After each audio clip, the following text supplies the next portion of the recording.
Hello student, this is our second part of the lesson The Landscape of the Soul. A classical Chinese landscape is not meant to reproduce an actual view, as would a western figurative painting. देखिए, Chinese जो प्राचीन कला है, जो चित्रकला है, वो ये नहीं चाहती कि आप जो वास्तविक व्यू है वो उसको दोबारा नहीं दिखाना चाहता। जैसा कि जो पश्चिम के लोग जो करते हैं वो जैसा दिखाते हैं वैसा दिखाना चाहते हैं वैसा ही दिखाते हैं, किंतु चाइनीज यानी कि एशिया की जो कला करती है वो एक्चुअल व्यू आपके सामने दिखाते हैं कि वास्तविकता क्या है। Whereas the European painter wants you to borrow his eyes and look at a a particular landscape exactly as he saw it.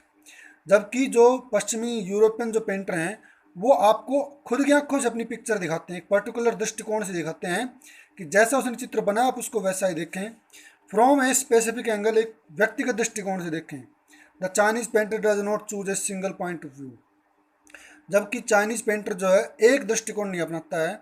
His landscape is not a real one and you can enter it from any point then travel in it. The artist creates a path for your eyes to travel up and down then back again in a leisurely moment. देखिए, जो Chinese painter है उसका जो landscape, उसका जो चित्र है वो वास्तव में रियल नहीं होता है।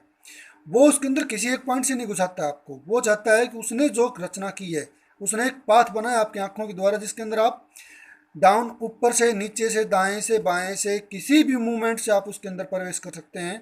This is even more true in the case of horizontal scroll in which the action of slowly opening one section of the painting. ये यहाँ तक इस केस में प्रूव है कि जब आप इसको हॉरिजॉन्टल स्क्रॉल खड़ा करके देखते हैं तो भी ये धीरे धीरे आपका आंखों के सामने खुलता हुआ दिखाई देगा। देन रोलिंग इट अप, इसे घुमाते जाइए, मूव टू द अदर, दूसरी डायरेक्शन में, add a dimension of time which is unknown in any other form of the painting. आप इसको किसी भी दिशा में किसी भी डायरेक्शन में घुमाते जाइए, यह आपको हर दिशा में अलग अलग दृष्टिकोण दिखाता जाएगा। It also requires the active participation of the viewer who decided at what pace he will travel through the painting a peregrination which is physical as well as mental. जबकि ये आपको एक वो भी दिखाता है, इसके अंदर आपको एक सक्रिय दृष्टिकोण की आवश्यकता होती है। ये आपको दिखाता है कि आप इसके केवल शारीरिक रूप से ही नहीं, इसमें शारीरिक और मानसिक दोनों रूप से आप इस पेंटिंग के अंदर ट्रेवल करेंगे, इसको देखेंगे।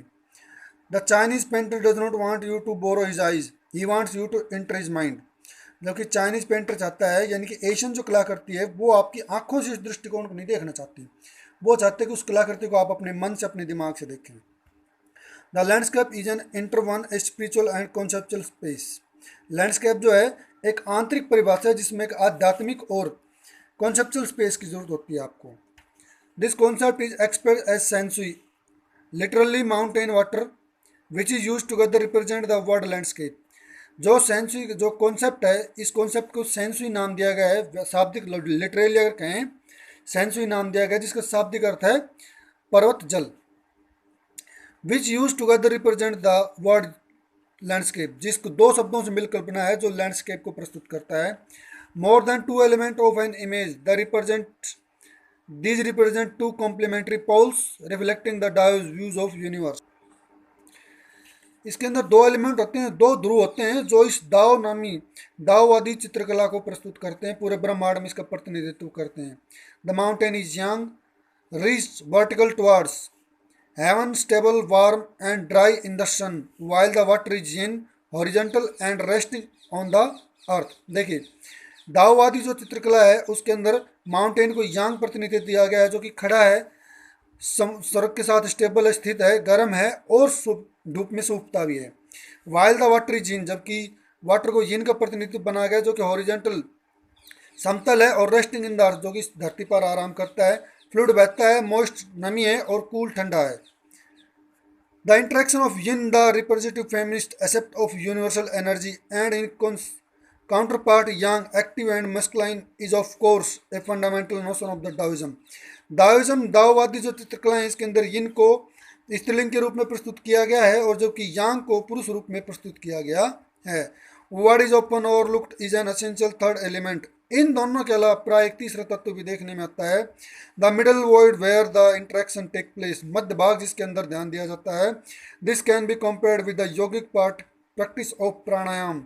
Breathe in, retain, breathe out, the suspension of breath is the void where meditation occurs.